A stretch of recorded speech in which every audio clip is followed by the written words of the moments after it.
মধ্যপ্রাচ্যের কূটনীতিতে নড়েচড়ে বসার মতো এক ঘটনা। দোহায় চালানো ইসরায়েলি ক্ষেপণাস্ত্র হামলায় কাতারের একজন নাগরিক নিহত হওয়ার পর অবশেষে এক বিরল পরিস্থিতির মুখে পড়েছেন ইসরায়েলের প্রধানমন্ত্রী বেনিয়ামিন নেতানিয়াহু। হাড়ে হাড়ে বুঝতে পারলেন আরবের ভাইরা এক হলে এর পরিণতি কি হতে পারে। একসঙ্গে আন্তর্জাতিক চাপ, যুক্তরাষ্ট্রের তীক্ষ্ণ ভূমিকা আর আরব বিশ্বের প্রবল ক্ষোভ, সব মিলিয়ে নত হয়ে কাতারের কাছে ক্ষমা চাইতে বাধ্য হলেন নেতানিয়াহু। এমন ঘটনা এর আগে কেউ দেখেনি। সোমবার ওয়াশিংটনে প্রেসিডেন্ট ডোনাল্ড ট্রাম্পের সঙ্গে বৈঠকের পর কূটনৈতিক নাটকের সূচনা। বৈঠক শেষে নেতানিয়াহু ও ট্রাম্প যৌথভাবে ফোন করেন কাতারের প্রধানমন্ত্রী শেখ মোহাম্মদ বিন আব্দুল রহমান আল থানিকে। সেই ফোন কলে নেতানিয়াহু স্বীকার করেন দোহায় হামলার ঘটনায় কাতারের সার্বভৌমত্ব লঙ্ঘিত হয়েছে এবং একজন কাতারি নাগরিক প্রাণ হারিয়েছেন।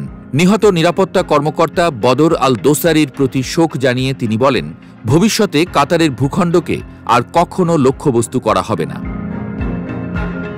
৯ সেপ্টেম্বর দোহায় ইসরায়েলের ক্ষেপণাস্ত্র হামলায় অন্তত ৫ হামাস সদস্য নিহত হন, কিন্তু একই সঙ্গে নিহত হন একজন কাতারি নিরাপত্তা কর্মকর্তা। ইসরায়েল দাবি করে তাদের আসল লক্ষ্য ছিল ফিলিস্তিনের প্রতিরোধ সংগঠনের শীর্ষ নেতৃত্ব, যারা যুক্তরাষ্ট্র সমর্থিত এক শান্তি প্রস্তাবে যুক্ত ছিলেন। কিন্তু বাস্তবে হামলা উল্টো কাতারের ভেতরে রক্ত ঝরালো, আর সেটাই পুরো আরব দুনিয়াকে উত্তপ্ত করে তোলে।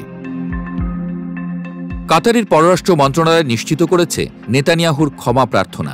তারা জানায়, ফোন কলে ইসরায়েলি প্রধানমন্ত্রী শুধু দুঃখ প্রকাশই করেননি, বরং প্রতিশ্রুতি দিয়েছেন ভবিষ্যতে কাতারের সার্বভৌমত্ব আর কখনো লঙ্ঘিত হবে না। কিন্তু কাতারও স্পষ্ট বার্তা দিয়েছে, শুধু মুখের কথা নয়, বাস্তবে প্রমাণ দাও।